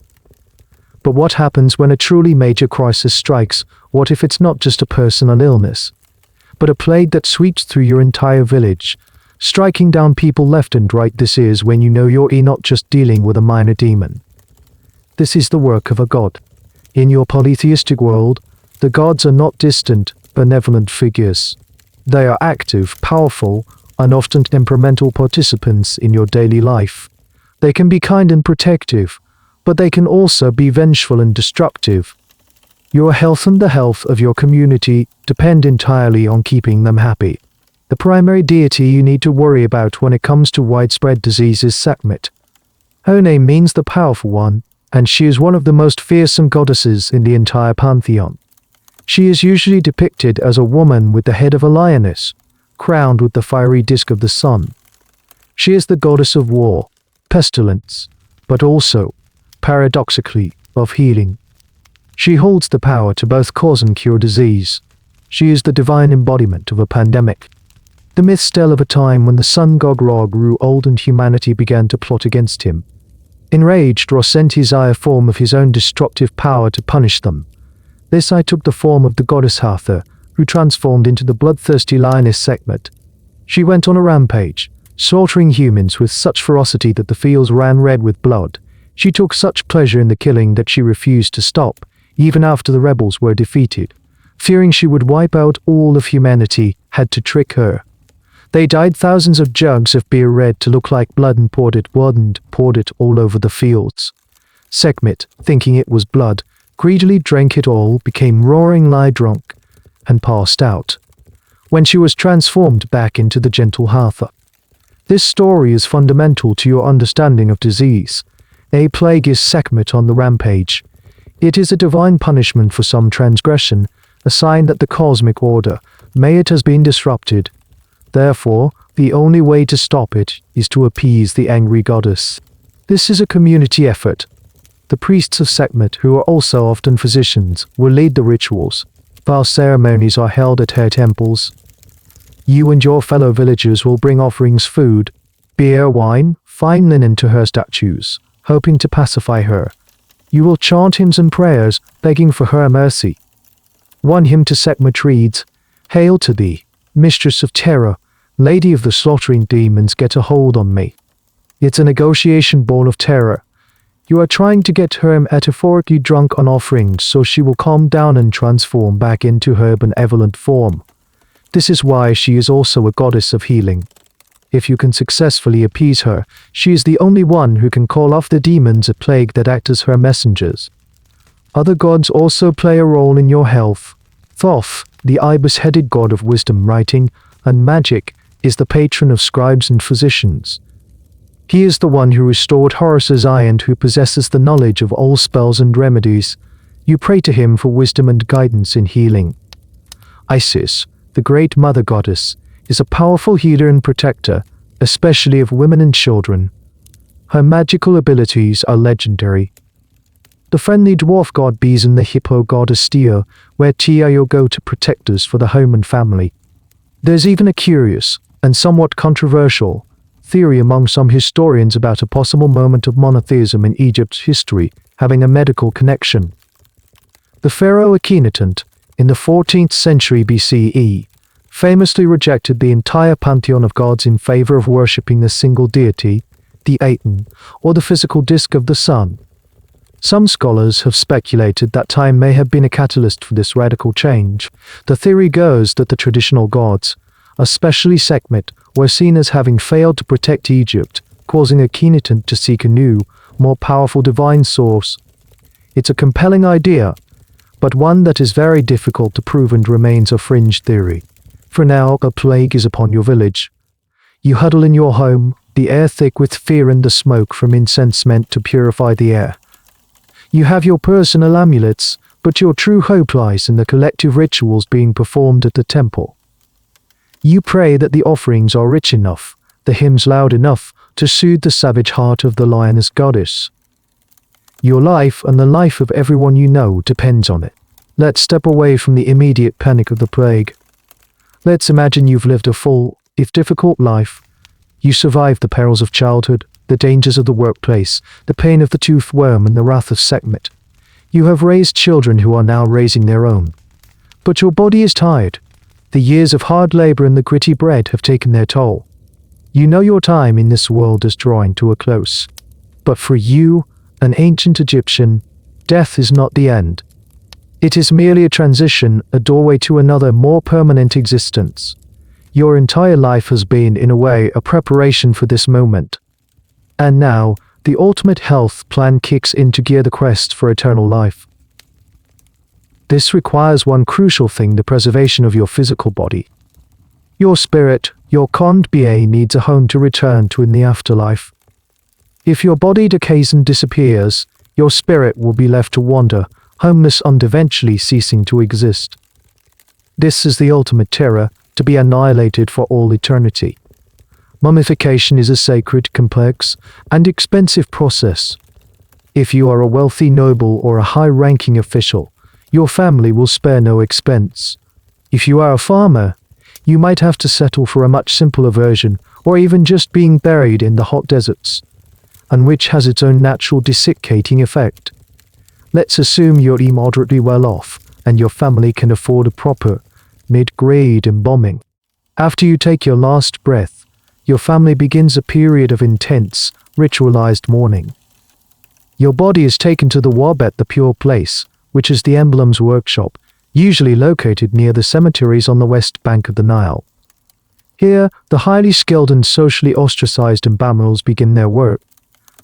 The first and most gruesome step is the removal of the internal organs, which are the first to decay.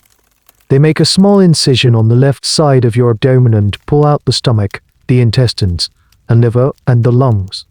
These are not discarded.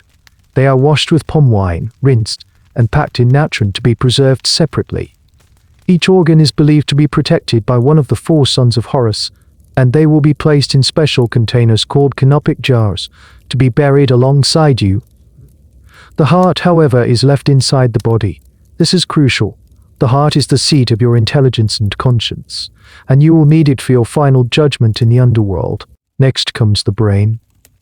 The Egyptians didn't consider the brain to be important at all. They thought it was just a kind of stuffing for the skull. Its removal is a particularly unpleasant process.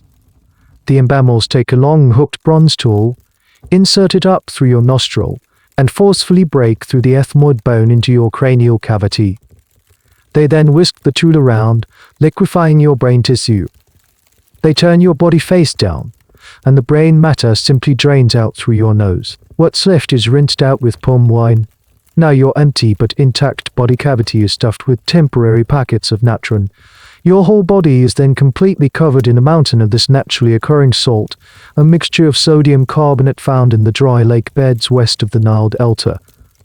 This is the key to preservation. The natron acts as a powerful desiccant, drawing out all the moisture from your tissues, which prevents the growth of bacteria and stops decay. You are left to cure in this salt bed for about 40 days. After 40 days, your body is removed from the natron. It is now shrunken, leathery, and completely desiccated. The temporary stuffing is removed, and your body is washed and purified. The empty torso is then packed with clean linen, sawdust, or other materials to give it a more lifelike shape. You are anointed with a complex mixture of fragrant oils, resins, and unguents to make your skin more supple and to give you a pleasant divine smell. Finally, the wrapping begins. This is a meticulous, ritualized process that can take over 2 weeks. Hundreds of yards of fine linen strips are used to wrap each finger, each toe, each limb, and then the entire body.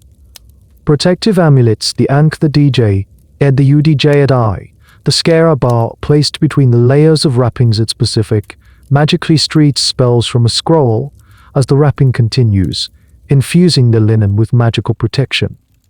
A special scarab amulet. The heart scarab is placed over your heart, inscribed with a spell from the Book of the Dead that instructs your heart not to testify against you during the final judgment. After as long as 70 days from the time of your death, the process is complete. You are now a mummy, a perfected, eternal body. You are a divine vessel, ready to house your spirit for all eternity. It's the most invasive, most extreme, and most enduring medical procedure you will ever undergo. The question of whether the common person had access to such elaborate rituals remains. Most likely, the process described is the ideal, reserved for the rich, while the poor hoped for a quick burial in the deserts and to achieve a similar, if less dignified, state of preservation.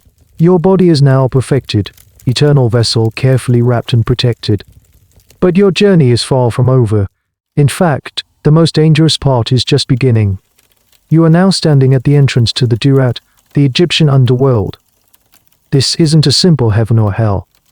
It's a complex, treacherous landscape of gates, caverns, and fiery lakes, populated by terrifying demons and guarded by formidable gods.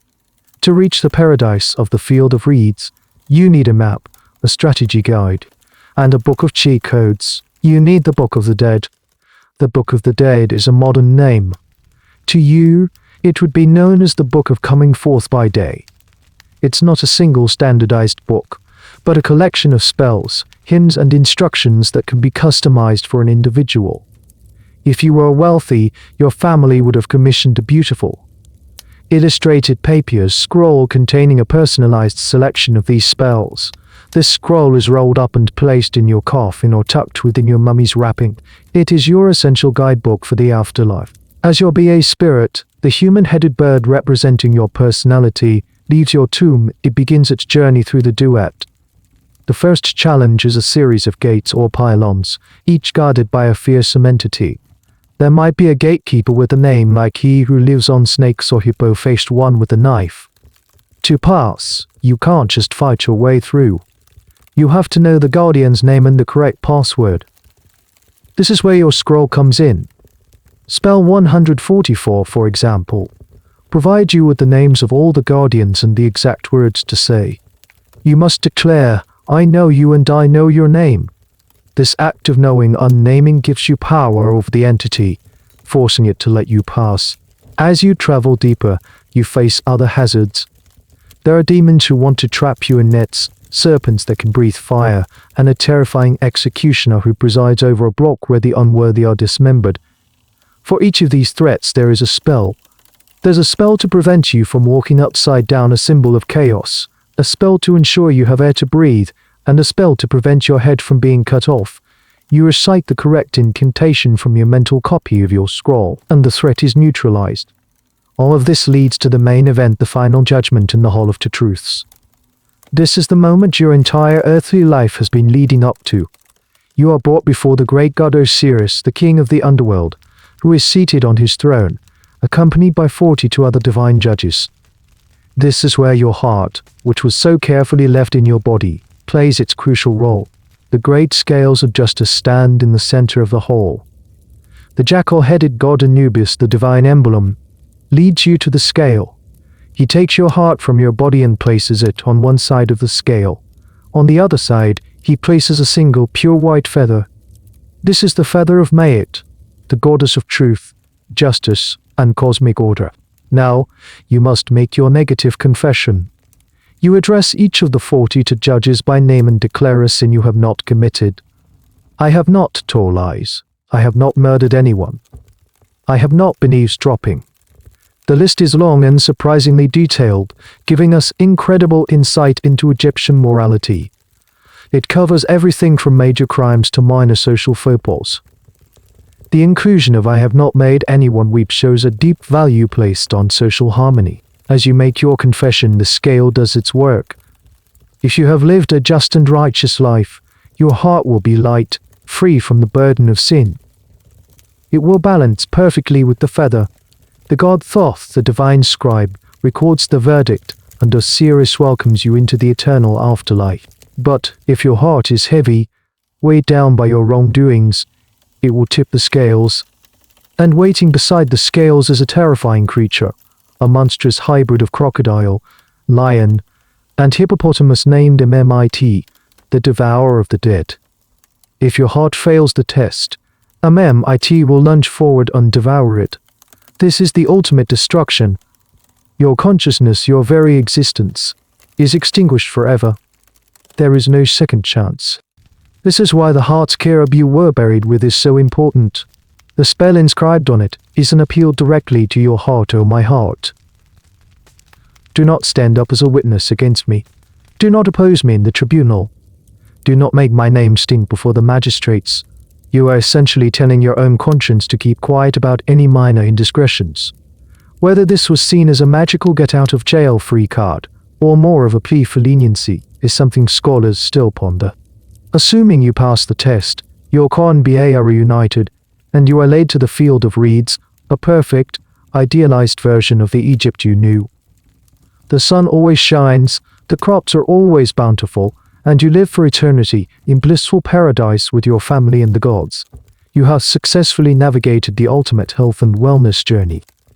Your grand journey to the afterlife with its magical spells and divine judgments feels epic and otherworldly. But how do we, thousands of years later, know all these intimate details? How do we know about the crocodile dung, the wandering womb, the fired rill, or the heart scarab? Our knowledge comes from the most valuable treasure the ancient Egyptians left behind their writing. And there is no better way to understand their world than to sit down with them metaphorically and read one of their own medical textbooks. Let's imagine you are a young scribe in training, or perhaps a curious historian with a time machine. Before you is a massive, unrolled papyrus scroll. This is the Ebers Papyrus, one of the oldest and most extensive medical documents in the world. It's over 20 meters long, containing more than 800 prescriptions and spells, a true encyclopedia of what the well-equipped physician in the 16th century BCE was expected to know. The script before you is not the formal, pictorial hieroglyphs you see on temple walls. It's hieratic, a flowing, cursive script used for everyday administrative and literary work. It's written in blackened red ink. The red ink is used for headings, for the titles of spells, or to indicate the measurements of ingredients, much like we use bolding or color today to organize a document. You lean in closer, your finger tracing the elegant lines of the script. The text is organized, systematic. It's not just a random jumble of recipes. There are distinct sections. One chapter deals with diseases of the stomach, another with afflictions of the eye, and another with skin complaints. There's even a chapter on cosmetology, with remedies for wrinkles, baldness, and unwanted body hair. And famously, there's a surprisingly accurate treatise on the heart and the two channels, which correctly identifies the heart as the center of the circulatory system and describes how to take a pulse, even if its understanding of what's flowing through those channels is a bit off. Let's decode a typical entry together. I, heading in red ink, might read the beginning of the remedies for curing the afflictions of the belly. Below it, in black ink, a specific case begins if you examine a man with a pain in his stomach, whose belly is heavy and who feels a burning sensation. This is the examination. The physician is being told what to look for, what symptoms to observe. Then comes the diagnosis. Then you shall say concerning him, it is a discharge of WKHU that is eating his flesh. The problem is identified. It's that internal toxic waste we talked about causing trouble. Finally, the prescription, the most detailed part. You shall prepare for him a remedy of leaves of the sabet plant, 1 part honey, 1 part natron, 1 part powder of the ant plant, 1 part. Grind it, mix it, and have the patient take it for 4 days. The ingredients are listed with precise measurements. The instructions for preparation and dosage are clear. It reads just like a modern prescription, except for the ingredients. What is the sabet plant, or the ant plant? This is one of the biggest challenges for modern Egyptologists.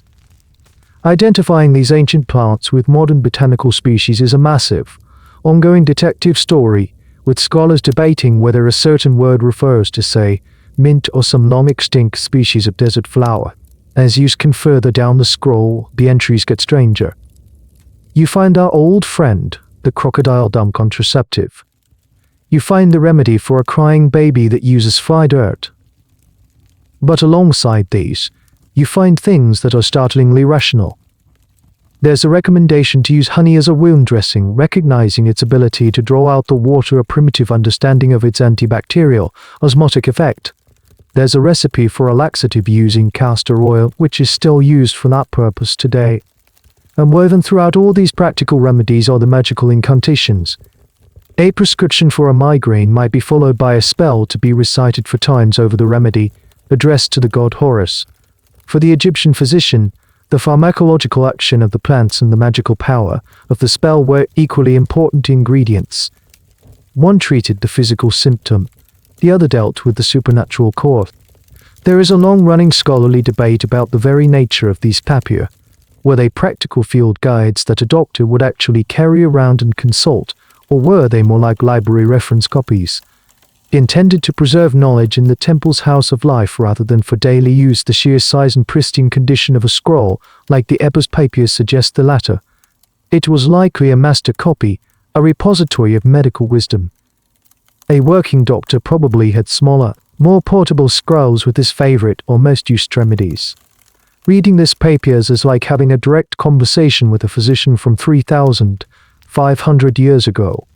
You see his flashes of brilliance, his astute observations, and his complete and utter devotion to a belief system that seems alien to you. You see a mind grappling with the fundamental questions of life, death, and disease, using the best tools it had available: a keen eye, a rich tradition, and a whole lot of magic. You roll up the heavy papier scroll, your mind buzzing. You've seen the incredible breadth of Egyptian medical knowledge, from the surprisingly effective to the profoundly bizarre. You've walked through their lives, felt their pains, and understood their hopes for eternity. And now you're left with the biggest question of all, a question that looms as large as the pyramids themselves. How could one civilization be responsible for both? How can the same culture that aligned the Great Pyramid to true north with breathtaking precision also believe that a wandering womb could be lured back into place with pleasant smells? How could the engineers who moved multi-ton granite blocks with nothing but ropes, sledges, and human ingenuity be the same people who thought a magical spell was the best defense against a dislocated jaw? This is the central paradox of ancient Egypt, the coexistence of profound, almost unbelievable, practical wisdom with a worldview steeped in magic and myth. From your modern perspective, it's tempting to see this as a contradiction, a sign of a primitive mind. But to do so is to misunderstand their world entirely. For you, an ancient Egyptian, there is no contradiction. There is no contradiction. The physical and the magical are not two separate realms, they are two interconnected aspects of a single reality. The pyramids are a perfect example. On one hand, they are an unparalleled feat of engineering, mathematics, and project management.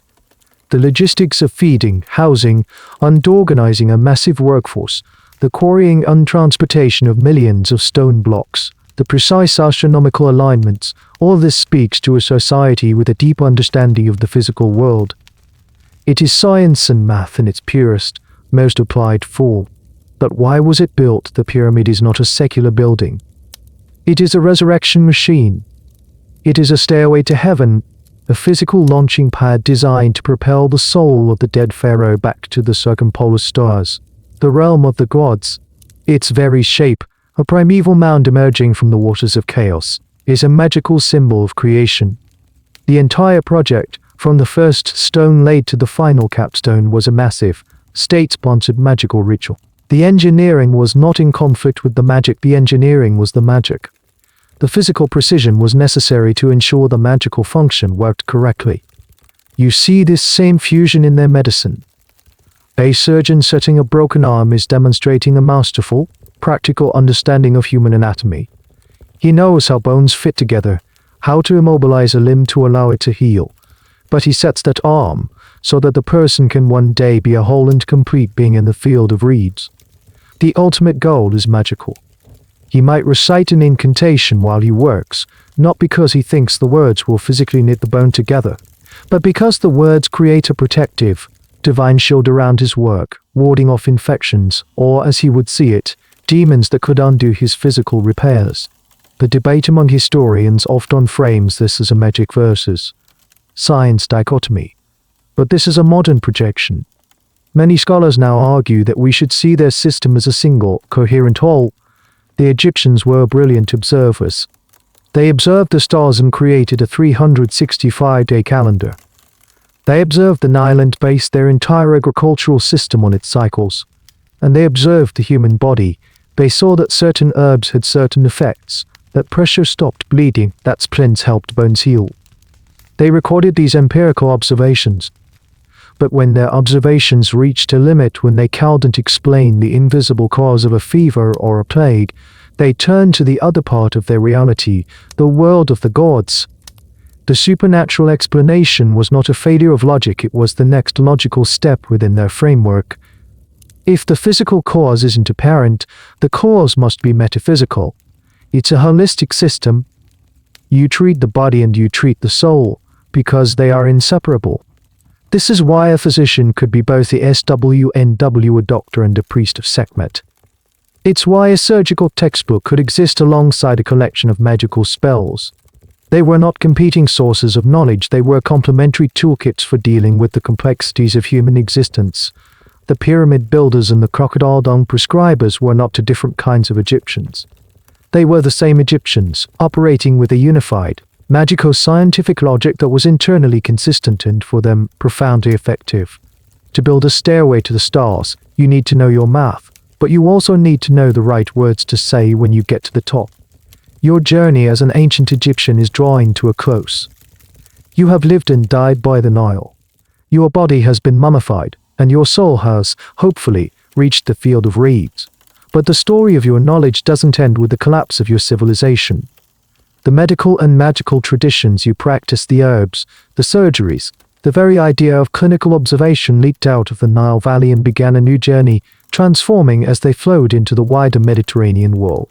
The first and most important inheritors of your wisdom were the ancient Greeks. For centuries, Greek thinkers and travelers looked to Egypt as the ancient, mysterious source of all knowledge. The historian Herodotus, in the 5th century BCE, wrote extensively about your culture, marveling at your medical specialists and your obsession with cleanliness. Philosophers like Plato and Pythagoras were said to have studied in Egypt, absorbing its mathematical and mystical traditions. When Greek travelers and physicians came to Egypt, they were like students visiting a famous old university. They saw your doctors at work. They read translations of your medical papier in the great libraries, like the one that would later be established in Alexandria. And they were impressed. They saw a system of medicine that, for all its magic, was based on a long tradition of observation and documentation. The Greeks took what they learned and began to reshape it according to their own philosophical inclinations. They were less interested in gods and demons as the direct causes of disease. They sought to create a more naturalistic, rational system. The concept of the four humours, blood, phlegm, yellow bile, and black bile, which would dominate Western medicine for over 2,000 years, can be seen as a rationalization of your Metu channel theory. The idea that disease is caused by an imbalance within the body is a direct echo of your belief in internal blockages. The Greeks essentially took your hardware, the idea of interconnected channels and internal fluids, and installed new software, replacing gods and demons with a theory of natural balance. The great Greek physician Hippocrates, often called the father of medicine, is a pivotal figure in this transition. The Hippocratic Oath, with its emphasis on ethical practice and patient care, has echoes of the Egyptian physician's desire to be known as one who heals, never one who caused to be ill. The clinical, observational method championed by the Hippocratic school, carefully examining the patient, recording symptoms, and offering a prognosis, is a direct descendant of the methodology laid out in your Edwin Smith papiers. It's the same process, just stripped of its overt magical incantations. However, the Greeks didn't just take the good parts. Some of your more questionable ideas also found fertile ground.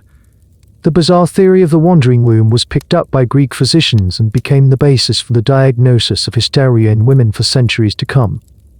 The term hysteria itself comes from the Greek word for uterus, hystere, the idea that a woman's emotional and physical problems were caused by her way that reproductive organs was a direct import from the Nile Valley. The trade in medicinal ingredients also played a huge role. Egyptian herbs, minerals, and resins were valuable commodities. Greek and later Roman physicians adopted many of your prescriptions. The use of willow for pain, senna as a laxative, and honey for wounds continued seamlessly into Greco-Roman medicine. Of course, they also likely adopted some of the less effective remedies, convinced by Egypt's reputation for ancient wisdom. This brings up a fascinating, and still debated, question among historians of science was the Greek rationalization of medicine. Really a step forward on one hand. Moving away from supernatural causes opened the door for a more scientific investigation of the body. On another hand, by discarding the magic, they sometimes threw the baby out with the bathwater. We now know your coal eye makeup had a real antibacterial effect, which you attributed to magic. A Greek physician dismissing the magic might have also dismissed the practice, seeing it only as a cosmetic. By insisting on a purely naturalistic explanation for everything, the Greeks may have closed themselves off to remedies that worked for reasons they couldn't yet understand. As the Roman Empire absorbed Greece and Egypt, this blended tradition of Greco-Egyptian medicine spread throughout Europe and the Near East. The knowledge of your physicians, filtered through the lens of Greek philosophy and Roman practicality, became the foundation of all Western medicine until the scientific revolution. The ghost of the Egyptian SWNW with his papyrus, scroll and his bag of herbs, stands silently behind every doctor who has ever listened to a patient's symptoms and tried to puzzle out a cure. Your legacy is far more enduring than even your eternal stone monuments. And so we zoom out. From the intimate details of a tooth or a single amulet, we pull back to see the grand sweep of a life lived along the Nile. Your life. You were born into a world of vibrant green and stark red, of life giving water and death dealing desert. Your first breaths were filled with the scent of lotus and mud. Your first sights were the brilliant sun and the reassuring presence of your mother, her eyes lined with the same protective kohl you would one day wear. You were given a name, a precious, magical thing, and a side lock of youth, a visible marker of your precious, precarious childhood. You were protected by the fierce love of your parents and the benevolent, grotesque faces of the gods B's and T aware T, their images watching over you from a small clay amulet. You survived. You survived the fevers, the parasites in the water, the countless dangers that claimed so many of your friends and siblings. You learned the rhythms of the river, the names of the gods, and the weight of a water jar or a farming tool. You felt the grit of sand in your daily bread and the comforting thickness of beer quenching your thirst. You grew up and you fell in love. Perhaps it was a girl from the next village, her after like the sound of a sea strum, a sacred rattle. You called her sister in your heart, and your love was celebrated not with a grand ceremony, but with the simple, profound act of starting a home together. You learned the delicate balance of partnership, a dance of legal rights and social expectations, of shared property and shared dreams. You worked. Under the relentless eye of Ra you toiled. You hauled stones for your God King's eternal home, your muscles straining in unison with thousands of your countrymen, building something you knew would outlast empires. You plowed the black earth, cast the seeds, and swung the sickle, your life a testament to the endless cycle of sowing and reaping. You felt the ache in your back and the satisfaction of a full granary, and you learned a healthy fear of the scribe with his measuring rope and his account book. You felt pain, the throb of an obsessed tooth, the fire of a scorpion's sting, the sharp agony of a broken bone. You sought help from the SWNW with his clinical gaze and his papers of knowledge, and from the priest with his resonant voice and his magical spells. You placed your faith in remedies of honey and herbs, and yes, even in the potent, symbolic filth of animal dung. You did not distinguish between the pin and the prayer, both were weapons in the eternal fight for health. You aged. Your skin, once smooth, became a map of your years, lined by the sun and by worry. Your children grew and had children of their own. You became an elder, a repository of stories and traditions. And when you felt your core preparing to leave your body, you were not terrified. You were prepared. Your life had been a rehearsal for this moment. Your family mourned for you, and then they provided you with the ultimate healthcare plan, a perfected, eternal body. Through salt and resin, linen and prayer, you were transformed. You became an Osiris, a being of stability and endurance, ready for the perilous journey through the underworld. You clutched your copy of the Book of the Dead, your passport and your shield. You faced the demons, named the Guardians, and stood in the Hall of Two Truths. You watched as your heart was weighed against a single feather, the culmination of every choice you ever made, every truth you ever told, every tear you ever caused. And you passed. Your heart was light. You entered the field of reeds, a paradise where the barley grows as tall as you are, where you will never feel pain or hunger again, where you are reunited with your loved ones for all eternity. Your individual life, a tiny speck in the grand timeline of history, was a complete universe. It was a story of struggle and love, of profound wisdom and what seems to us like profound absurdity. But it was a life lived with purpose, guided by a powerful and coherent vision of the cosmos. And the echoes of your life, your knowledge, your beliefs, are still felt today, in the foundations of our medicine, in the language of our myths, and in our own eternal human quest to understand the mysteries of our bodies and our world. We've spent this time walking in your ancient Egyptian sandals, feeling the grit in your bread and the heat on your skin.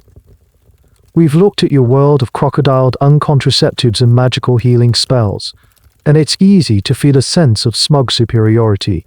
We have germ theory and DNA sequencing. We have conquered so many of the diseases and dangers that made your life so precarious. We are modern, rational, scientific. They were ancient, superstitious, magical.